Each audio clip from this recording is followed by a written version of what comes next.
Je m'appelle Cassandre Lefebvre. J'ai 32 ans. Et le matin où le testament de ma grand-mère devait être lu, ma propre mère s'est plantée devant la porte de la salle de conférence et m'a dit que je n'étais pas autorisé à entrer. « Attends dans le couloir », a-t-elle dit, en gardant une main sur la poignée. « C'est une affaire de famille. » J'ai ri, parce que j'ai cru avoir mal entendu. Pendant 20 ans, j'avais cuisiné pour les réunions de famille, nettoyé après le départ de tout le monde, porté des cartons, fait des courses et suis resté en dehors de plus de photos de famille que je ne pouvais en compter, tandis que mon frère occupait le centre. Maintenant, apparemment, je n'étais pas assez de la famille pour entendre les dernières volontés de ma grand-mère. Mon père fixait la moquette. Mon frère n'avait même pas l'air embarrassé. Il a simplement ajusté sa veste comme si la réunion avait déjà été décidée en sa faveur. « Très bien », ai-je dit, parce qu'il y a des moments où se disputer ne fait que donner aux gens la satisfaction de vous regarder supplier. Je me suis tourné vers l'ascenseur. C'est à ce moment-là que l'avocat a levé les yeux des documents étalés sur la table de conférence. « Non », a-t-il dit. Tout le monde s'est arrêté. Il a pointé la chaise vide en face de lui. Elle reste. La main de ma mère a quitté la porte. Mon frère avait l'air confus. Mon père a soudain eu l'air d'avoir oublié comment respirer. Puis l'avocat a sorti une enveloppe scellée d'un dossier séparé et a dit que ma grand-mère lui avait ordonné de ne pas l'ouvrir à moins que chaque personne nommée dans cette pièce ne soit présente. Il a brisé le sceau, a déplié 3 pages et a lu la première phrase. Mon frère a cessé de sourire. Ma mère s'est lentement tournée vers mon père, et le visage de papa est devenu blême. Quoi qu'ils aient espéré hériter ce matin-là, ma grand-mère avait apparemment laissé autre chose derrière elle d'abord. Une preuve. Avant que je vous dise ce que cette lettre a révélé et ce qui s'est passé après que ma famille a réalisé que je ne partais pas, dites-moi, quelle heure est-il là où vous êtes en ce moment, et d'où regardez-vous? Je veux voir jusqu'où cette histoire voyage. Ma grand-mère était Évelyne Lefebvre, et elle avait passé 38 ans à bâtir Exposition Lefebvre, une entreprise de Lyon qui concevait et fabriquait des présentoirs sur mesure pour des salons professionnels, des musées et des événements d'entreprise. Ce n'était pas glamour. Il y avait des cadres en acier, de la poussière de Stratify, des délais de livraison, des caisses endommagées, des factures, des fiches d'heures supplémentaires et des clients affolés qui appelaient à 6 heures du matin parce qu'une exposition devait être à Strasbourg pour le lendemain midi. Mamie aimait chaque aspect de ce travail. Elle a commencé avec 4 employés dans un entrepôt loué et en a fait une entreprise employant près de 70 personnes. Ma mère, Diane Lefebvre, est finalement devenue directrice financière. Mon père, Robert Lefebvre, a servi comme contrôleur de gestion. Mon frère, Romain Lefebvre, est devenu vice-président des ventes avant d'avoir 30 ans. J'ai pris un chemin complètement différent. Je travaillais comme planificatrice du contrôle qualité dans une usine de composants ferroviaires où mes journées tournaient autour des fenêtres d'inspection, des numéros de série, des retards de production et de m'assurer que personne ne validait quelque chose qui n'avait pas réellement passé l'examen.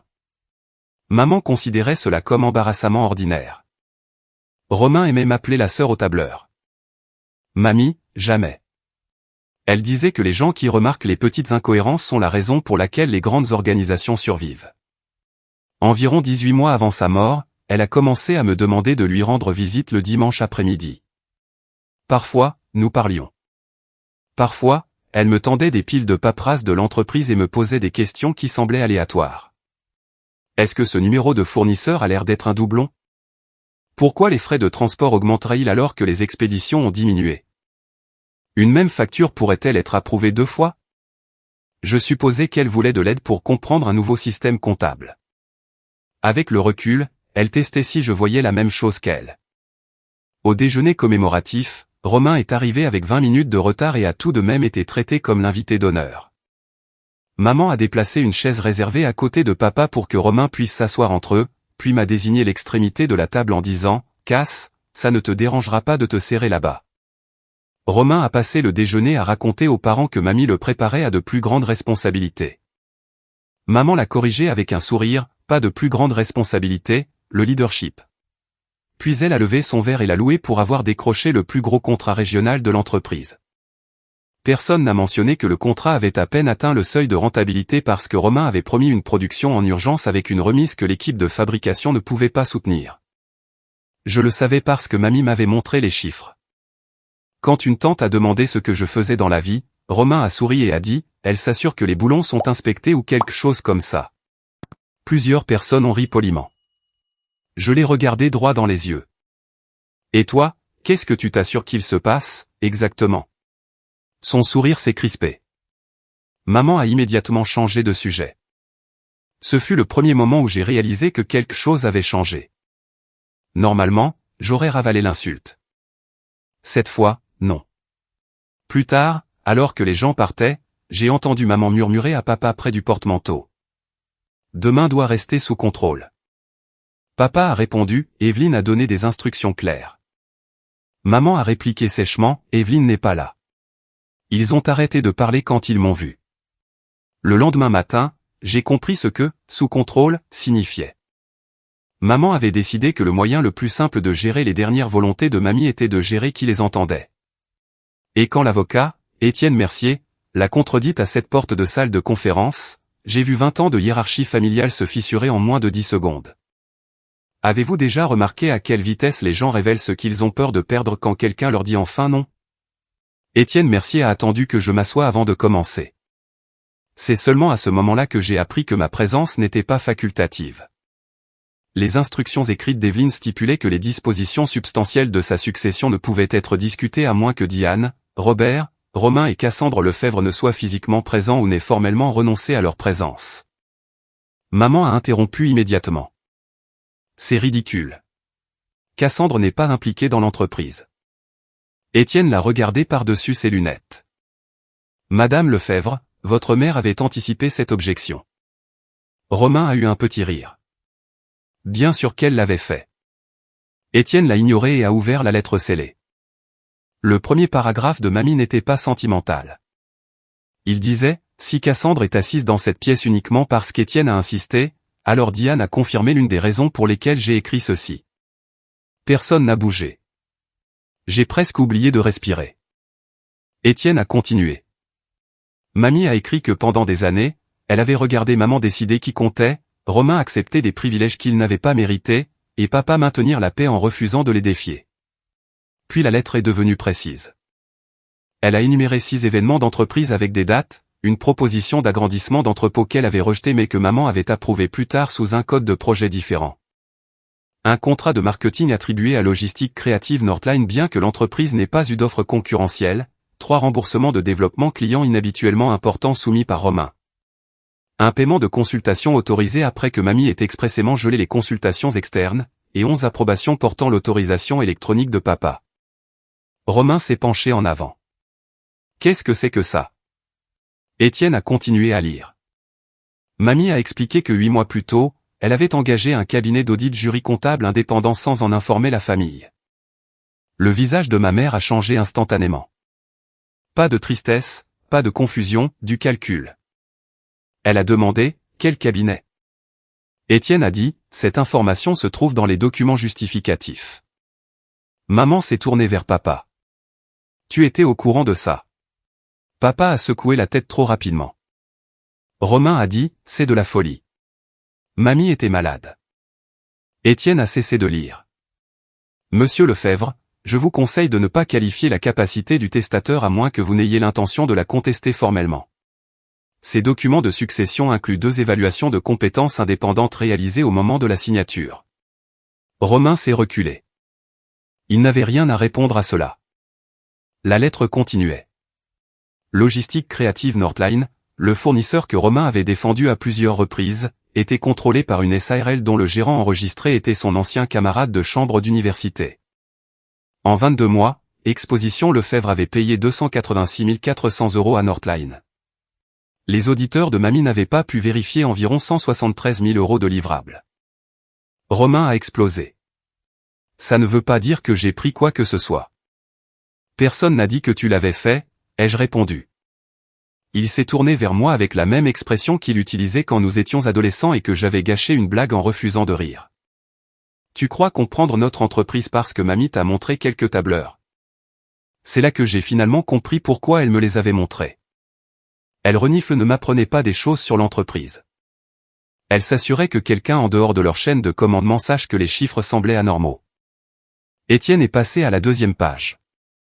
Mamie a écrit qu'elle avait confronté maman 6 mois plus tôt. Maman a prétendu que les dépenses étaient un développement commercial agressif et a dit que mamie était trop éloignée des opérations modernes pour comprendre. Mamie a alors demandé toutes les factures justificatives. Selon la lettre, maman n'a fourni que des dossiers partiels et l'a exhorté à faire confiance à la famille. La réponse de mamie tenait en une seule phrase. La confiance n'est pas un contrôle comptable. J'ai presque souri car je pouvais l'entendre le dire. Papa a posé les 2 paumes sur la table. Étienne a lu que lorsque mamie lui a demandé pourquoi son autorisation apparaissait sur 11 approbations douteuses, papa a dit que Diane avait parfois traité des transactions en utilisant ses identifiants quand il n'était pas disponible. Papa a chuchoté, c'est vrai. Maman s'est retournée brusquement.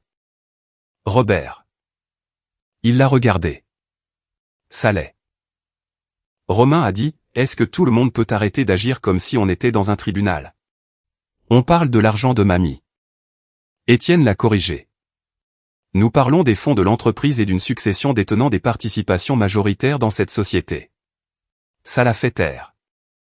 Puis est venue la disposition qu'aucun d'eux n'attendait. Mamie possédait 62% d'Exposition Lefebvre par le biais de la holding Lefebvre. Elle n'avait pas divisé ses actions de manière égale. Elle a placé 51% des droits de vote dans une nouvelle fiducie de contrôle. La fiduciaire initiale et représentante des droits de vote était moi, Cassandre Lefebvre. Maman a émis un son entre le rire et le hoquet. Romain a bondi de sa chaise. Elle ne travaille même pas là-bas. Étienne a dit calmement, asseyez-vous. Romain ne l'a pas fait.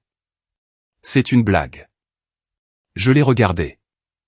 C'est drôle. Il y a 5 minutes, je n'étais pas assez importante pour entrer dans cette pièce. Il m'a fusillé du regard. Étienne a continué. Je ne devenais pas automatiquement propriétaire de l'entreprise, et je ne pouvais pas non plus la liquider pour mon gain personnel. Mamie avait conçu quelque chose de plus intelligent. Je détiendrais l'autorité de vote pendant une période d'examen de 12 mois tandis qu'un conseil d'administration indépendant examinerait les transactions douteuses. Les intérêts successoraux bénéficiaires de maman et Romain étaient temporairement gelés. La distribution de papa était également restreinte en attendant la vérification de ses approbations.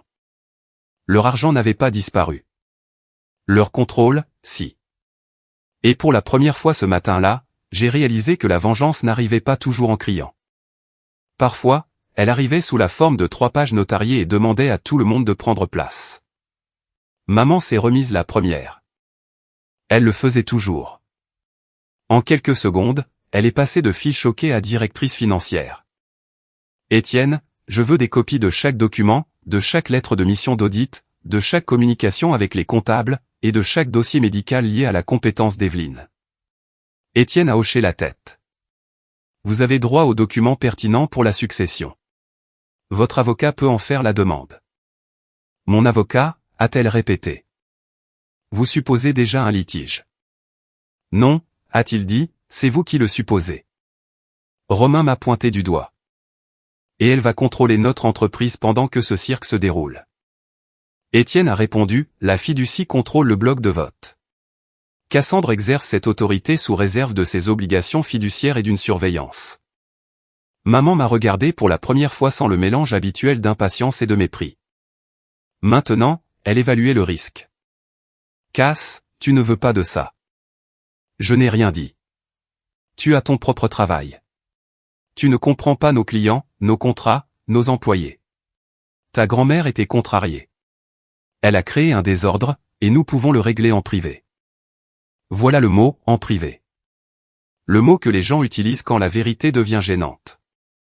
Vous avez essayé de me laisser dans le couloir il y a 10 minutes, ai-je dit. Pourquoi vous ferais-je confiance pour régler quoi que ce soit en privé? Sa mâchoire s'est crispée. Ça ne faisait pas de moi un membre de la famille à la porte. Papa a fermé les yeux. Romain a marmonné, oh, ça y est, on y va. Je me suis tourné vers lui. Non, Romain. C'est toi qui y vas. Tu as passé des années à dire à tout le monde que tu avais mérité ton poste. Maintenant, un examen indépendant va le découvrir. Il a frappé la table de sa paume. J'ai rapporté des millions en vente. Alors le dossier devrait te donner une belle image. Il est redevenu silencieux. Étienne a expliqué le reste des instructions de mamie. Dans les 10 jours ouvrables, Exposition Lefebvre devait convoquer une réunion de gouvernance spéciale présidée par un avocat d'entreprise indépendant. Le cabinet d'audit jury comptable présenterait ses conclusions préliminaires. Maman et papa conserveraient leur poste temporairement mais perdraient leur autorité unilatérale sur les paiements supérieurs à 10 000 €. Romain pourrait continuer à gérer les comptes existants mais ne pourrait pas autoriser de nouveaux fournisseurs, de contrats de marketing discrétionnaire ou de remboursement de dépenses au-delà d'un seuil fixe. Toute personne reconnue coupable d'avoir sciemment détourné des fonds de l'entreprise devrait rembourser les pertes vérifiées avant de recevoir la partie non restreinte de la succession de mamie. Si le remboursement était refusé, le montant équivalent serait déduit de la part de ce bénéficiaire et retransféré à l'entreprise. Mamie ne nous avait pas ordonné de nous asseoir en cercle pour discuter de nos sentiments. Elle avait ordonné de la documentation. Romain a appelé ça de l'humiliation. Maman a appelé ça de la manipulation d'outre-tombe. Papa n'a presque rien dit. J'ai posé une question à Étienne. Est-ce que mamie savait que maman pourrait essayer de me laisser dehors? Étienne a regardé maman avant de répondre. Votre grand-mère a modifié la clause de présence 3 semaines après sa dernière réunion privée avec votre mère. C'était une réponse suffisante. Maman s'est levée. Nous partons. Étienne a répondu, vous pouvez partir. La lecture continuera. Elle a hésité. Toute sa vie l'avait entraînée à contrôler les pièces en sortant ou en menaçant de le faire. Pour une fois, la pièce ne l'a pas suivie. Elle s'est rassise. Étienne nous a remis à chacun une copie de la lettre de mamie. La mienne avait une petite note manuscrite sous la signature. Cass, n'utilise pas cette autorité pour les punir. Utilise-la pour qu'il soit impossible pour quiconque de se cacher. Cette phrase était importante parce que j'étais assez en colère pour vouloir les punir. Mamie le savait aussi. Elle ne me demandait pas d'être douce. Elle me demandait d'être précise. La différence est devenue cruciale 2 jours plus tard, quand maman est arrivée à mon appartement sans appeler. Elle est entrée en tenant un dossier et a parlé comme si la lecture du testament avait été un malentendu temporaire. J'ai une solution. À l'intérieur se trouvait une proposition d'accord. Je démissionnerai de mon poste de représentante de la fiducie. En retour, maman et papa me verseraient personnellement 150 000 € après la clôture de la succession, et Romain me garantirait une participation sans droit de vote de 2% dans l'entreprise. J'ai regardé les papiers. Vous me proposez de m'acheter la décision de mamie. Maman a baissé la voix. J'essaie de protéger 70 employés du chaos. Alors pourquoi le paiement viendrait-il de vous au lieu de l'entreprise? Elle a marqué une pause. Parce que c'est une affaire de famille. J'ai ri. C'est intéressant de voir à quelle vitesse je suis devenu de la famille une fois qu'Étienne m'a dit que j'avais les voix. Son expression s'est durcie. Ne sois pas arrogante. Evelyne t'a donné une autorité temporaire, pas la compétence. Celle-là a atterri différemment de ce qu'elle attendait. Des années plus tôt, j'aurais essayé de faire mes preuves. Maintenant, j'ai simplement fait glisser l'accord de l'autre côté de la table. Alors vous ne devriez avoir rien à craindre de l'examen. Elle a ramassé le dossier. À la porte, elle a dit, Romain a des relations que tu ne comprends pas. Si sa réputation est endommagée, l'entreprise en souffrira. Peut-être que sa réputation devrait dépendre de ce qu'il a réellement fait. Elle m'a regardé pendant plusieurs secondes. Tu as changé. Non, vous avez enfin affaire à la version de moi qui peut dire non. Le lendemain matin, Romain a appelé 3 fois. J'ai laissé chaque appel aller sur la messagerie vocale. À l'heure du déjeuner, un des auditeurs de mamie m'a contacté et m'a demandé si j'avais reçu des demandes de détruire, réviser ou supprimer des registres de l'entreprise. Cette question m'a dit que quelque chose de bien plus gros se préparait. La réunion de gouvernance spéciale a eu lieu 9 jours plus tard dans la salle de formation de l'entreprise, pas dans la maison de mamie, et cela avait son importance.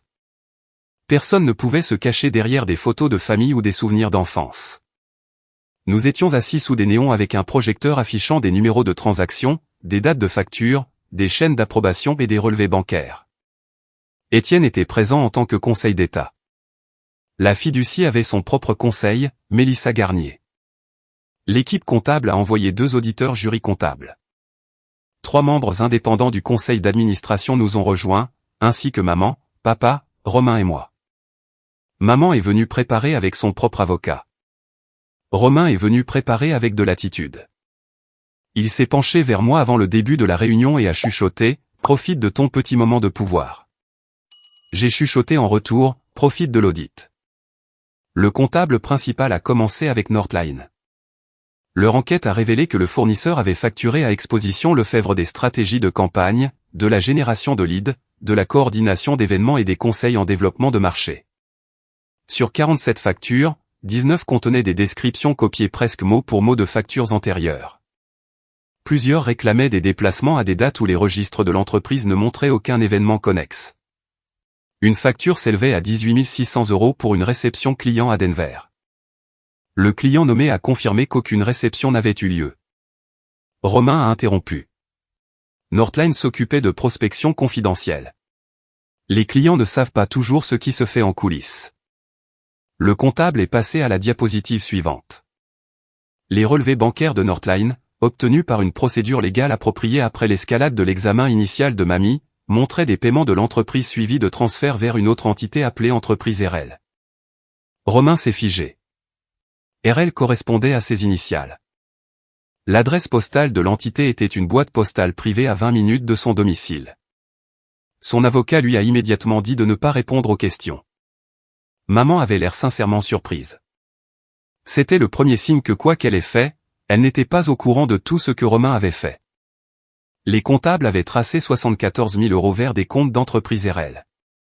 Ils déterminaient encore si la totalité de cette somme représentait un avantage indu, car certains paiements pourraient potentiellement avoir des explications commerciales légitimes. Mamie avait pris soin de ne pas accuser sans preuve, et eux aussi. Romain n'a pas été prudent. Vous avez fouillé dans mes comptes personnels parce qu'elle vous l'a dit. Mélissa a répondu, l'avocat de l'entreprise a suivi les procédures légales applicables après l'apparition de preuves de transactions entre parties liées. Personne ne vous demande de spéculer. Le conseil d'administration traitera des conclusions étayées. Romain s'est tourné vers maman. Dis quelque chose.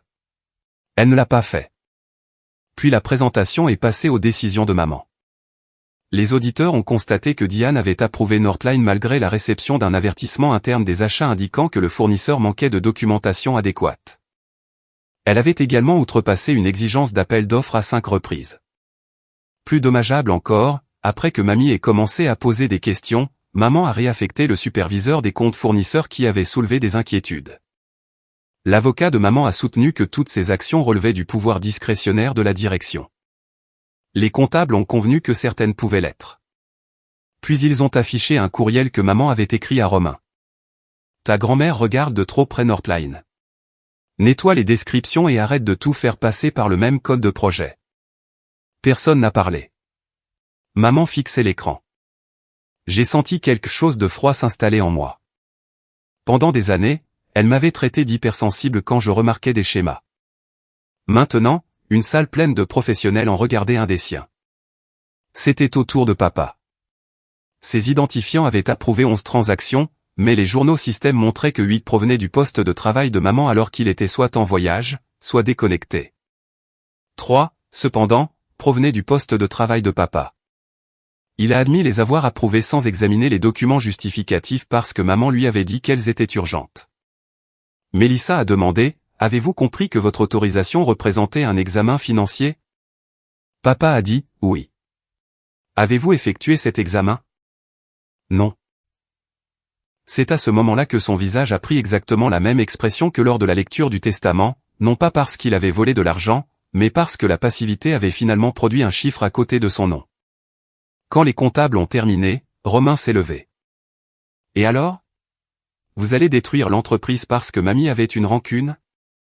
Mamie n'a pas créé ces virements bancaires, ai-je dit. Tu as voulu ça toute ta vie, a-t-il lancé. Tu as toujours été jalouse. J'ai failli rire. Romain, je voulais une place à la table de Noël. Toi, apparemment, tu voulais une société écran. Son avocat lui a dit d'arrêter de parler. Même un membre du conseil d'administration a baissé les yeux pour cacher une réaction. Romain m'a pointé du doigt. Tu te crois meilleur que moi parce que tu planifies des inspections dans une usine quelconque? La voilà de nouveau. La vieille arme. Rendre mon travail insignifiant. Me rendre insignifiante. Et peut-être que les faits rétréciraient avec moi. Je me suis levé.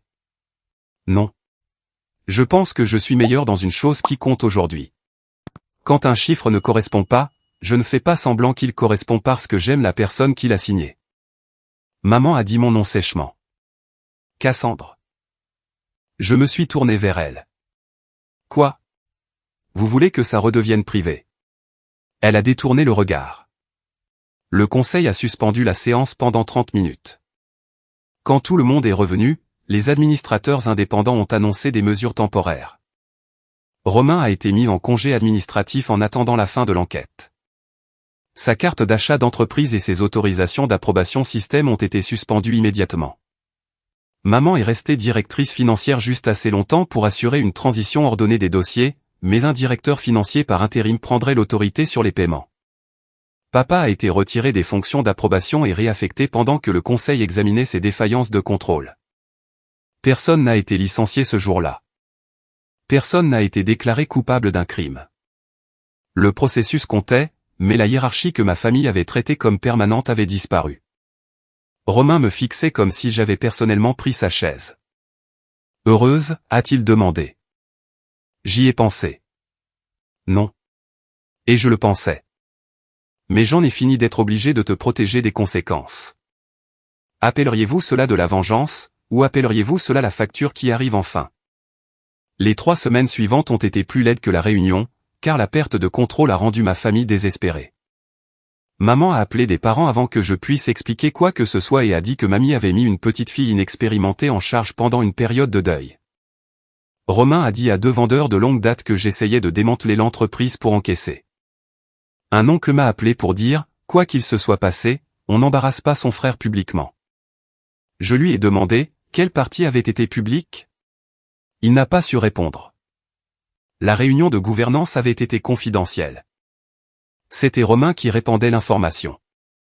Puis des captures d'écran d'une ancienne conversation de groupe familial me sont parvenues.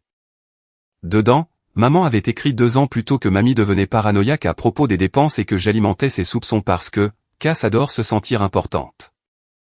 Romain a répondu, tenez Cendrillon des feuilles de calcul loin des finances. J'ai relu cette phrase 2 fois. Elle aurait dû me faire plus mal que ça. Au lieu de cela, elle a clarifié 20 ans de ma vie. Il n'avait pas simplement omis de me remarquer. Chaque fois que je devenais utile en dehors du rôle qu'il m'avait assigné, il se moquait de cette utilité jusqu'à ce que je batte en retraite. Mamie avait vu ce schéma avant moi. J'ai envoyé les captures d'écran au conseil de la fiducie car un message faisait référence à des registres de l'entreprise. Je ne les ai pas publiés en ligne. Je ne les ai pas envoyés aux parents. Je n'allais pas devenir négligente simplement parce qu'ils l'étaient. Pendant ce temps, l'audit s'est étendu. Les enquêteurs ont justifié 91 800 € de paiement qui avaient directement profité à Romain ou à des entités qu'il contrôlait sans divulgation appropriée. Une autre partie restait contestée. Le conseil a également documenté 46 000 € de dépenses que maman avait autorisées en dehors de la politique de l'entreprise, bien que l'examen ait conclu que ces fonds ne lui étaient pas parvenus personnellement. Son problème était différent, dissimulation, contournement des contrôles internes et non-divulgation d'une préoccupation liée à une partie liée après quelle étude et raison de le savoir. La conduite de papa a été classée comme une négligence grave en matière de gouvernance plutôt qu'un enrichissement personnel. Le plan successoral de mamie traitait ces distinctions différemment. La distribution de l'héritage de Romain serait réduite du montant qu'il était tenu de rembourser, à moins que le remboursement n'ait lieu d'abord. L'héritage non restreint de maman dépendait de la conclusion d'un règlement formel des réclamations de gouvernance de l'entreprise et de l'abandon de son autorité exécutive. Papa pouvait recevoir la plupart de sa part après avoir signé les conclusions correctives et renoncer de manière permanente à son autorité d'approbation financière chez Expositions Lefebvre. L'autorité de la fiducie de Cassandre Renifle resterait en place pendant toute la période de surveillance de 12 mois, que les autres règlent leur situation ou non. Quand Étienne a expliqué cela, maman a enfin compris le plan de mamie. Elle n'avait pas essayé de me rendre riche à leurs dépens. Elle m'avait rendu impossible à écarter pendant que les registres étaient examinés. Cette distinction a détruit leur argument favori, que je faisais cela pour l'argent. Romain a refusé la première proposition de règlement. Au lieu de cela, son avocat a menacé de contester la fiducie pour cause d'influence indue. J'ai presque admiré l'audace. Je ne savais même pas que la fiducie existait avant la lecture du testament. Les évaluations de compétences et les mois de correspondance documentée de mamie rendaient la plainte faible, mais un litige pouvait encore coûter du temps et de l'argent. Maman m'a de nouveau rendu visite. Cette fois, papa est venu avec elle. Elle n'a pas apporté d'accord. Elle a apporté de la colère. Mets fin à ça, a-t-elle dit. Dis au conseil que tu es satisfaite. Je ne suis pas l'auditeur. Tu contrôles la fiducie. Je contrôle les droits de vote. Je ne peux pas réécrire les transactions. Papa a dit doucement, Cass, l'entreprise perd des clients. Vraiment? Il a regardé maman. Elle a répondu. 2 comptes ont retardé leur renouvellement. J'avais déjà vu le rapport du conseil. L'un avait retardé pour des raisons d'approvisionnement non liées. Le second avait demandé l'assurance d'une stabilité de gestion mais n'avait pas annulé. Ce n'est pas la même chose que de les perdre. Maman m'a regardé fixement. Tu aimes me corriger? J'aime les faits. Énoncer des faits. Papa s'est frotté le front. Puis il m'a surprise. Diane, elle a raison. Maman s'est retournée contre lui. Ne fais pas ça. Non, a-t-il dit. J'aurais dû dire ça il y a des années. La pièce est devenue silencieuse. Papa m'a regardé. Je n'ai pas pris l'argent, mais j'ai signé des choses que je n'ai pas examinées. J'ai laissé ta mère utiliser mon accès. Et chaque fois que tu étais rabaissé, je me disais que garder le silence préservait l'unité de la famille. Il a dégluti. Ce n'était pas le cas. Cela signifiait simplement que je n'étais pas celui qui était visé. Maman a dit, alors maintenant, c'est moi la méchante. Papa a secoué la tête. C'est exactement ce que tu fais. Tu fais passer la responsabilité pour une attaque. Je ne l'avais jamais entendu lui parler de cette façon. Cela n'effaçait rien, mais c'était important parce que les conséquences s'étendaient enfin au-delà de l'argent. Maman avait bâti son autorité en partie sur la certitude que papa la soutiendrait toujours. Maintenant, même cette certitude avait disparu. Elle est partie seule. 2 jours plus tard, papa a signé les conclusions correctives. Il a démissionné de son poste de contrôleur de gestion et a accepté un rôle consultatif réduit pendant 6 mois avant sa retraite. Maman a négocié séparément. Elle a accepté de démissionner de son poste de directrice financière, de coopérer avec le reste de l'audit, de renoncer à toute réclamation contre la fiducie et d'accepter les restrictions de la succession. Son règlement ne la qualifiait pas de voleuse car les preuves ne montraient pas d'enrichissement personnel. Il documentait ce que les preuves montraient, elle avait protégé Romain, contourné les contrôles et interféré avec l'examen. Romain refusait toujours. Puis le propriétaire de Northline a accepté de coopérer avec l'entreprise en échange de la résolution des réclamations civiles. Soudain, la position de Romain a changé. Dans les 48 heures, son avocat a demandé à rouvrir les discussions de règlement. Les gens disent que la vengeance est satisfaisante parce qu'ils imaginent le discours parfait qui fait s'effondrer une personne arrogante. La mienne a été plus silencieuse. Je n'en ai jamais prononcé. J'ai simplement cessé de le sauver des documents portant son propre nom. L'accord final de Romain a été signé presque 4 mois après la mort de mamie. Il a remboursé 91 800 € à Exposition Lefebvre grâce à une combinaison de fonds personnels et d'une réduction de sa part de succession. Il a démissionné de l'entreprise, a renoncé à toute future revendication de gestion attachée aux actions de mamie, et a accepté de ne pas se présenter publiquement comme parlant au nom d'Exposition Lefebvre. L'entreprise ne s'est pas effondrée. C'était peut-être le fait le plus dommageable pour la mythologie que ma famille avait construite autour de lui. Les ventes ont continué. 2 renifles directeurs de compte ont absorbé ses clients. Le conseil d'administration indépendant a engagé un nouveau directeur financier extérieur à la famille. Les contrôles des achats ont été reconstruits. 6 mois plus tard, les marges d'exploitation se sont même améliorées parce que l'entreprise a cessé d'approuver des dépenses discrétionnaires mal documentées. Maman détestait entendre ça. Pendant des années, elle avait insisté sur le fait que l'entreprise ne pouvait fonctionner que si l'on faisait confiance à certaines personnes sans poser de questions. Il s'est avéré que les systèmes fonctionnaient mieux que les favoris. Elle et papa sont restés mariés, mais quelque chose entre eux a changé de façon permanente. Papa a cessé d'aplanir chaque désaccord.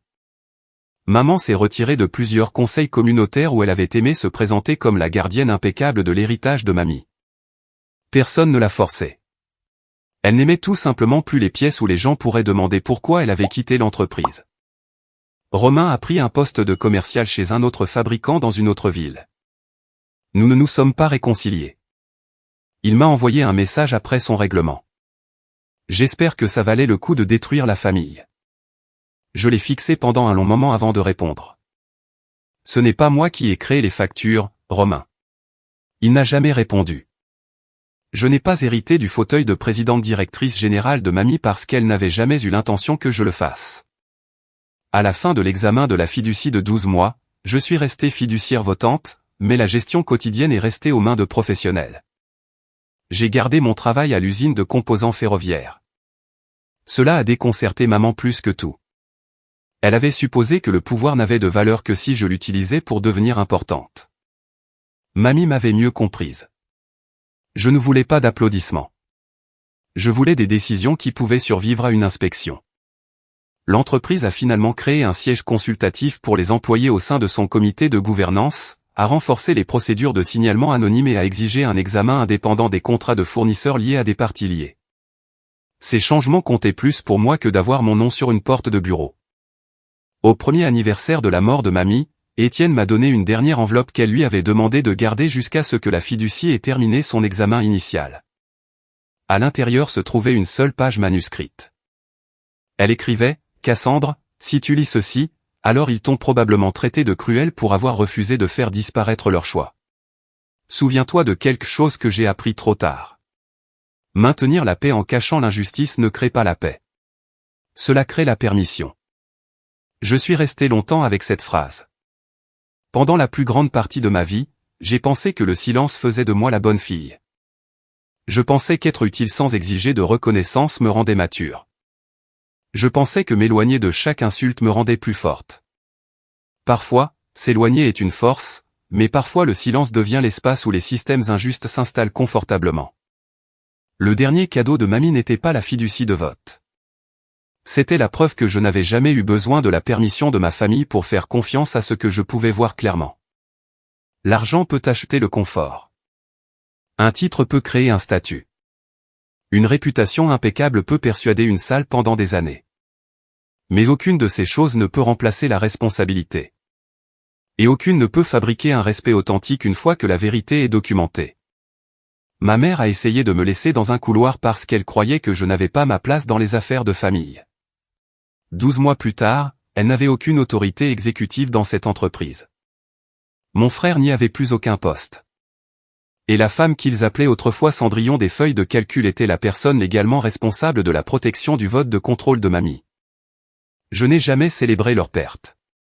Je n'en avais pas besoin. La vraie victoire était beaucoup plus simple. Personne ne pouvait plus me remettre dans le couloir. Et si quelqu'un passait 20 ans à vous traiter comme si vous n'aviez pas d'importance, puis vous appelait soudainement infamie au moment où vous aviez quelque chose dont il avait besoin, lui donneriez-vous une autre chance, ou laisseriez-vous enfin ces choix avoir des conséquences? Merci d'avoir suivi cette histoire fictive du début à la fin. Tout ce qui se trouve dans cette vidéo est créé uniquement à des fins de divertissement, d'éducation et de réflexion.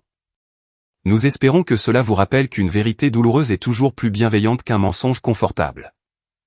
Une fois que vous voyez une situation clairement, vous gagnez le pouvoir de cesser de confondre la douleur familière avec l'amour.